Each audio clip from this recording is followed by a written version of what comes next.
Hello everyone, and thanks for joining us for SUNUP. Welcome rains across much of Oklahoma this week arrived just in time to benefit the state's wheat and canola crops.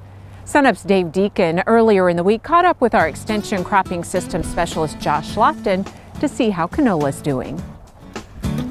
We're well into the canola growing season, and Josh, how are things looking across Oklahoma? Well, as you can see behind me, things are progressing very quickly in this crop. Throughout much of the state, we're probably getting really close to that flowering stage, especially down in the southwest, the southern part of the state, on in through the Stillwater area. Once you get up close to Kansas, we might have quite a few fields that are not quite there yet, but probably by the end of this week, probably majority of the state will be flowering. And this is the time of year that a lot of the crops get a lot of their moisture. Yeah, this is really one of the most critical times for moisture for the canola crop, but for most of our crops, wheat included. It has partly to do with the lack of moisture we have around the state. Also, growers might be seeing a lot of purple leaves. Out across their field. This purpling of the leaf, it's a chemical that the plant produces to say, hey, I'm stressed. We kind of are going back and forth on whether this is moisture stressed, overly heat stressed, or if some of our insects such as our aphids and our worms have been causing a lot of the stress. So overall, the crop looks okay. If we get good moisture and we stay relatively cool and warm up gradually, this crop is going to branch out and it's going to continue to flower, and our yields might not be hit to a vast degree. If we don't get a lot of moisture, if we don't get moisture in the inches, not the tenths of an inches, this crop could start going back the opposite way quite a bit. And producers need to be in the field looking for insects right now. Yeah, we have a lot of insects kind of going out and going around. Our worms are probably going to be hit and miss with big flights coming in and the changing weather patterns. We do have a lot of diamondback moths out there, the diamondback moth larvae. Growers need to be checking for that. You can really tell it by the leaf. Start checking for aphids. As of right now, we can't do a whole lot with the aphids because we have to wait for the flower to go away. Our label for a lot of our aphids, specifically transform, is after flowering. So we can't put it out before, but we can start checking and see which fields need to be hit. The other thing we have to talk about is I mean, we can see we're standing here. This was actually a fairly decent stand coming out of or going into the winter. We've had a substantial amount of winter kill, but this looks very similar to what growers are seeing around the state. The big thing is a lot of growers want to go out and put herbicides out because they still want to control those problematic grasses for the wheat crop the next, and those weeds popping up. Check your labels. Glyphosate, once we got into flower and once we got into that bolting, glyphosate's no longer on labels. And you will actually have an opportunity to speak with growers across the state over the next week or a couple weeks or so. Yeah, in just over 3 weeks from today, we're going to start our winter canola spring tours. We're going to start down in the southwest part of the state. Down in Harmon County is going to be our first one, and then we're going to start working our way up north, and we're gonna go from the 17th of April all the way through the Friday of that week, and the Friday of that week we'll be up kind of towards our Kansas locations. OSU faculty, Great Plains Canola, and various members of Oklahoma Oilseed will be there to kind of discuss some of our topics, you know, what we can do with this crop going forward and what we need to start planning for our next crop. 17th of April is going to be when we start. Each stop's going to be about an hour and a half, 2 hours. Okay, thank you much, Josh. Thank you. And for more information, go to our website, sunup.okstate.edu.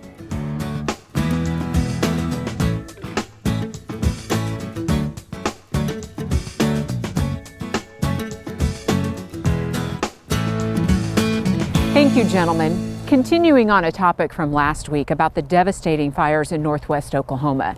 Turns out those fires happened almost a year to the day from an equally devastating fire in nearby Woods County. SUNUP's Curtis Hare takes a look at how the land is rebounding after the fire a year later.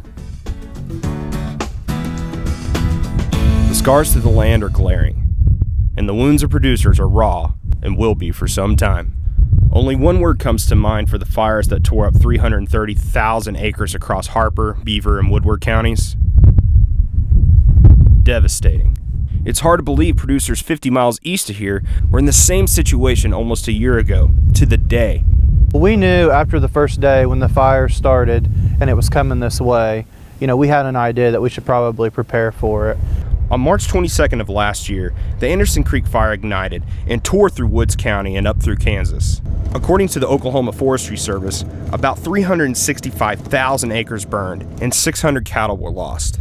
Producers like Brody Bush did what little they could to protect their operations. Well, it burned 100% of the ranch on the second day when the fire came through. It blew through at about 50 to 60 mile an hour. The winds were 50 to 60 miles an hour.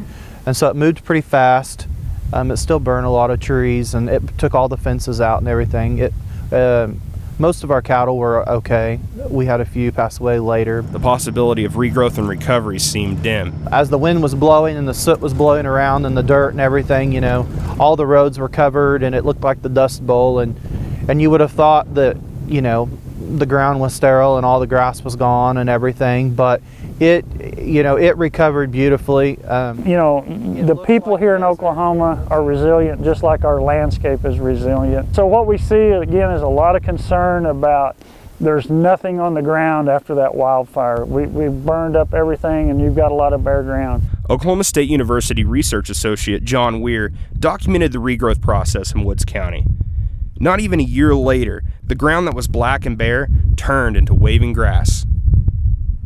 What we have to remember is our plant communities here in all throughout Oklahoma are adapted to fire. They have been burned for centuries by Native Americans and by fires that come through here. And they're resilient and they will come back. While the future may seem stark for producers in Woodward, Beaver, and Harper counties, Weir says that with a little bit of time and a little bit of rain, regrowth will occur. And Woods County is a great example. What it all boils down to is time since fire. It's all about rainfall. This stuff recovers rapidly, even in areas as we think of western Oklahoma that are drier, less rainfall. The plants here are very resilient. Once we got every mile of fence on the ranch repaired and we kind of got over the initial shock and everything started greening up, there was some benefits to the fire. It burnt most of the cedars. We burn on a regular basis anyways, so it just kind of mopped up the cedars that were left over from the previous burns, the prescribed burns that we do here. It took out a lot of the places whenever you do prescribed burns that you can't really burn because it's too dangerous that it might get away. After losing so much, it's hard to see anything beneficial after such a tragic event. It's hard to see past the here and now. Bush knows this. I know it's pretty devastating, and I know after the fire happened, we were driving around the ranch, and everything, and you see all of your cattle, and they're just walking around in ashes and stuff. And if you can just get through the first couple of months for it to start recovering, the hay, and if you can financially bear it for a few months, and it'll rain, the ground will recover, and it'll be better than it's ever been. In Woods County, I'm Curtis Hare.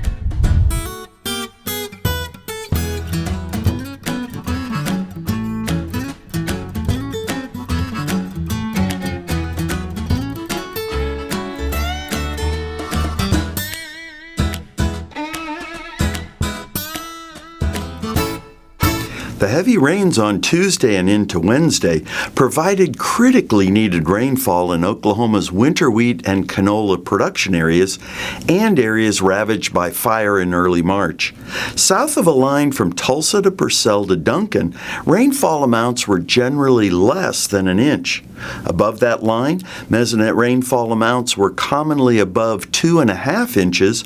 Acme and southern Grady County recorded just over 5 inches of rain.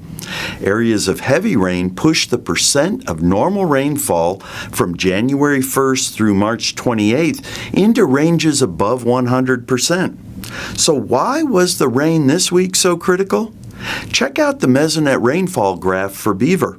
So far in 2017, Beaver has recorded only 2 significant precipitation events, an ice storm in mid-January and Tuesday's rain. The rain situation has been a little better in Watonga, with 2 additional half-inch rain events in mid-February. Farther south at Mangum, they too had a good extra rain event in mid-February. But between those events, we've had above-average temperatures and days of high winds that dried out upper soil moisture. That's why Tuesday's rain was so critical for reducing fire danger risk and supplying critical moisture to our winter crops. Here's Gary with more on rainfall and a drought update. Thanks, Al, and good morning, everyone. Well, as Al mentioned, the rain has struck and struck with a vengeance, and now we're just waiting for some more of that warm weather what we've had, and we should start to green up nicely. But first, let's take a look at the drought monitor map. Now, this came out before the Tuesday cutoff for precipitation to be considered in the map. It's actually Tuesday morning at 6 a.m. Anything after that will go on next week's map. But at any rate, let's take a look at the map, see what we have. Well, we did see some improvements in that severe drought across eastern Oklahoma. Still basically status quo for most of the state, but again, most of this will change with the generous rains that we saw this week. But this just gives us a baseline from where we started and where we'll see changes next week. A little bit more background on that drought map. How did we get there? Well, if we look at the water year, October 1st, 2016, we'll go all the way up to March 27th before the big rains. We see the reasons for all those nasty colors on the drought map.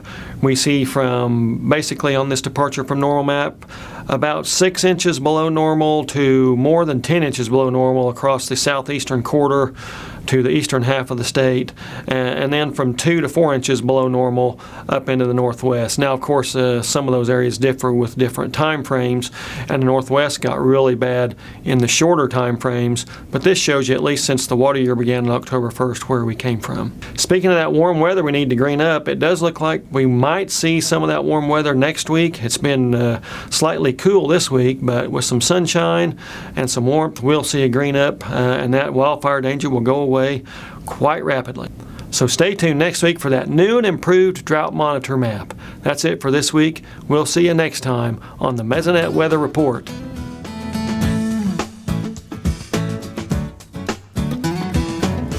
With the high volume of donated hay coming into Oklahoma from other states, there's been some concerns about fire ants. For some background, here's our extension entomologist, Tom Royer. Well, the red imported fire ant was imported. It's an invasive ant that was brought in, we believe, from South America, and it was established in Louisiana, Texas, Alabama, places like that along the Gulf. It has spread into Oklahoma over the last few years. There's about 20 counties where it's pretty well established, where you could go out into a pasture and find it.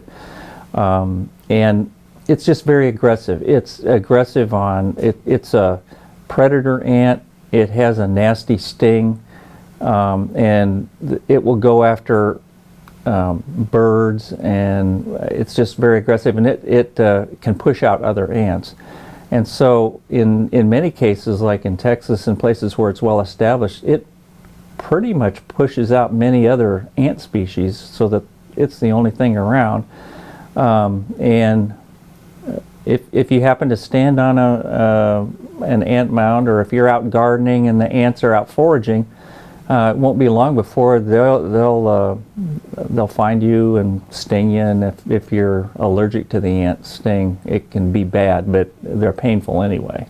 So all we're really trying to do is to not help them spread, but we do have laws in place to limit the movement from infested areas to non-infested areas, and it's just a way to not encourage, help them out moving as more and more as possible. So these rules are in place, and this quarantine's in place just to hold them back from from us moving them around and making it more efficient for them to get established in new areas. There is a nice extension publication out of Texas A&M that's called the Texas Two-Step System for Managing Fire Ants, and it works for yards, it works for pastures, it works for a lot of things. And so if someone wanted to get rid of them out of their yard, especially if they got little kids running around, or if they got pets running around that they don't want to get in trouble, you can follow a system like that, and it's pretty effective at getting rid of them as long as you can find the colony.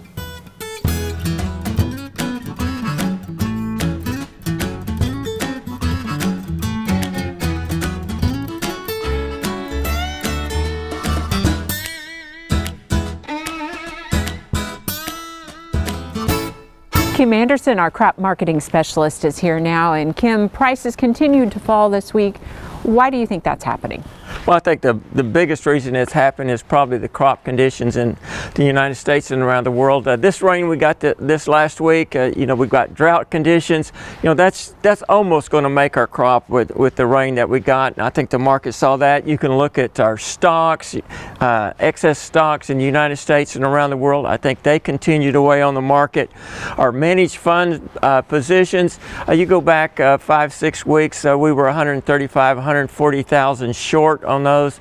They bought back and they got down to 27,000 short wheat contracts, and then they started buying contracts back, or selling contracts, and they're probably 65 or 70,000 short right now.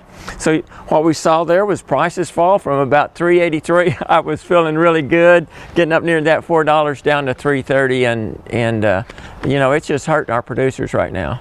Let's talk about some of the countries that are taking some of that U.S. wheat demand. Well, if you look at our export demand, which hard red winter wheat for this marketing year is running about twice of what it was last year. Of course, it's pretty much in the pits last year.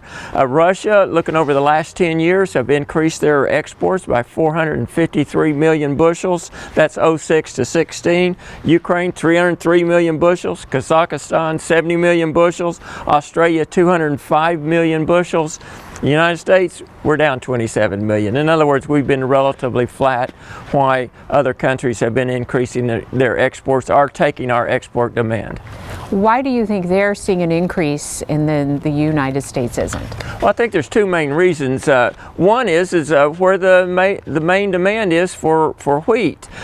Egypt, the #1 world importer, they're right there near Russia, Ukraine, Kazakhstan. So they're picking up that market. You've got the Asian countries are a major market. Again, they've got a location advantage on us. And then if you look at the change in yield per acre over the last 10 years, Russia's went from 31, 32 bushel an acre to 39 to 40. Ukraine's went from 35 bushels an acre to 50 bushels an acre. So you look at their cost production per bushel, it's going down, and that's why they can sell on the market cheaper than we can. What do you think is going to happen with prices now? What are your expectations? Well, I've been predicting the harvest price at $4.25 right now. You can forward contract around anywhere from $3.40 to $3.70, say $3.55 midpoint there. Oh gosh, I'd love to see that $4 and $4.25, but I think it's with this rain and the crop coming on the way it is, I think the odds against that are against that right now. So I think I'm going to have to lower that to $3.75 or $3.80. Still higher than it is, but not as good as I'd like for it to be. With that in mind, a quick word of advice for producers? Well, I think they just hold off until harvest, see what's happening then. We'll take another look at it. One thing they might look at is right now December puts and December calls are about 30 cents a bushel. That's relatively cheap as far as normally you'd expect it to be 40 or 45. So it may be a good time to look at buying a call if you're planning on selling at harvest. Okay, Kim, thanks a lot. We'll see you next week.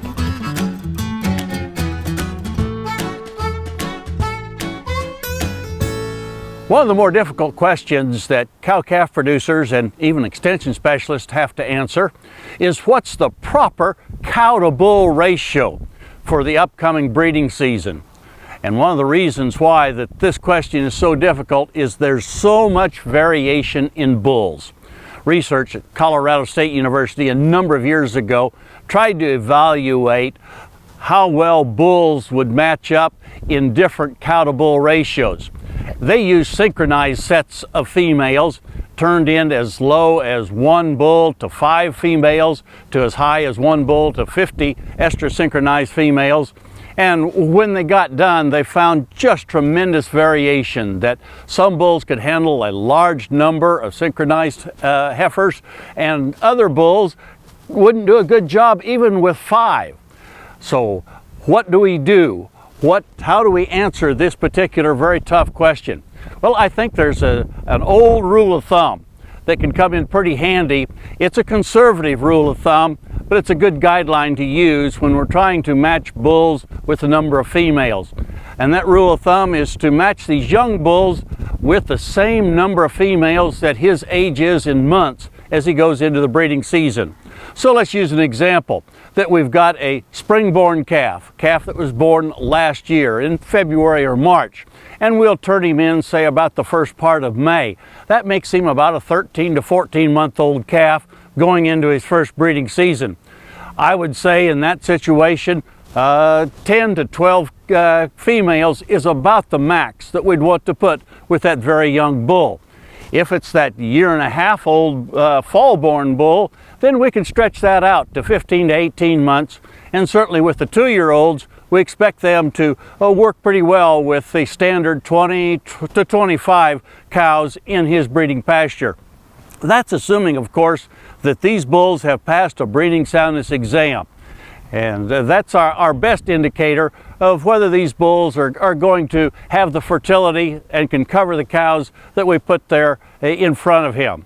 So as we go into this upcoming breeding season, and you're trying to figure out if you've got enough bull power for the cows in your herd, use that rule of thumb, especially if you're using young bulls. I think that'll be a good guideline to get us through this first breeding season for those very young bulls, and then we can go ahead and match him with the 20 or 25 cows next year as we use him the second year in the second breeding season. I hope this helps as you go through this upcoming breeding season, and we'll look forward to visiting with you again next week on SUNUP's Cow-Calf Corner.